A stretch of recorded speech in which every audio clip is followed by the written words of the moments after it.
आज आपण संक्रांत स्पेशल खुसखुशीत तिळाचे लाडू बनवलेले आहे. तिळाचे लाडू बनवताना आपल्याला शक्यतो येणारे प्रॉब्लेम म्हणजे लाडू अतिशय कडक होतात किंवा लाडू व्यवस्थित बांधले जात नाही. अशा सोप्या पद्धतीने तुम्ही लाडू करून पहा. अगदी झटपट लाडू तयार होतात आणि बिलकुलही कडक होत नाही. चला मग तर जास्त वेळ न घालवता लाडू बनवायला सुरुवात करू. पण त्या अगोदर अशाच नवनवीन रेसिपी पाहण्यासाठी चटकदार बाय मोहिनीला सबस्क्राईब करायचं आहे आणि बेल आयकॉनवर क्लिक करायचं आहे. म्हणजे नवनवीन व्हिडिओज हे तुमच्यापर्यंत पोहोचू शकतील.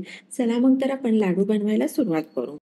तर लाडू बनवण्याकरता आपण अर्धा वाटी शेंगदाणे घेतलेले आहे. एकदा पॅन गरम झाला की शेंगदाणे आपण मध्यम आचेवर आणि मंद आचेवर छान भाजून घेणार आहोत. एकच वाटी ठेवायची आहे की त्याच वाटीच्या साह्याने सर्व साहित्य मोजून घ्यायचं आहे की जेणेकरून माप चुकायला नको.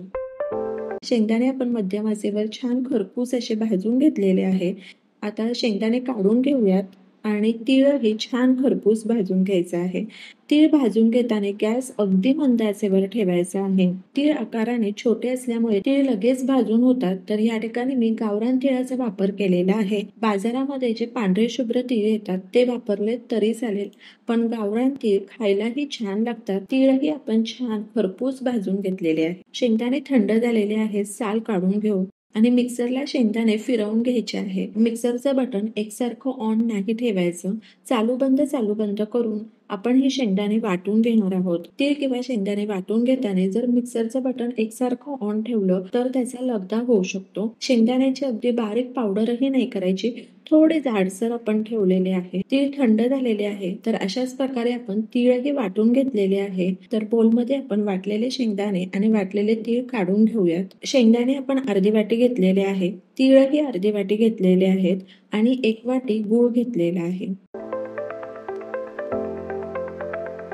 आणि 1 चमचा साजूक तूप घालायचं आहे. साजूक तूप घातल्यामुळे लाडू खुसखुशीत होतात.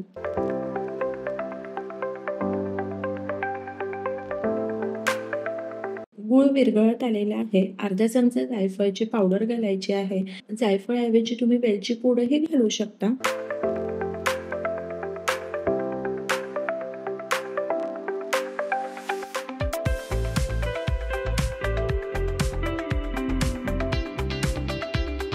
व्यवस्थित गूळ विरघळलेला आहे. आता गॅस बंद करायचा आहे आणि वाटलेले शेंगदाणे आणि तीळ घालायचे आहे आणि व्यवस्थित मिक्स करून घेऊ. गूळ विरघळल्यानंतर गॅस लगेचच बंद करायचा आहे, नाहीतर लाडू अगदी कडक होतात.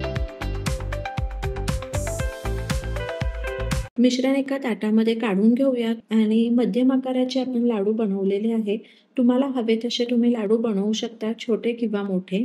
मिश्रण तुम्हाला कोरडं वाटत असेल तर साजूक तूप विरघळून घ्यायचा आणि गरजेनुसार ते तुम्ही घालू शकता. मिश्रण गरम असतानाच आपण लाडू बांधणार आहोत. तर अशा सोप्या प्रकारे खुसखुशीत तिळाचे लाडू तयार आहे.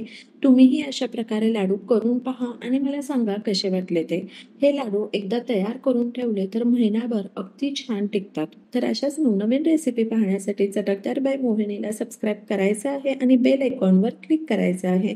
म्हणजे नवनवीन व्हिडिओज हे तुमच्यापर्यंत पोहोचू शकतील आणि वेळात वेळ काढून तुम्ही माझी ही रेसिपी पाहिली तर त्यासाठी तुमचे खूप खूप खूप धन्यवाद.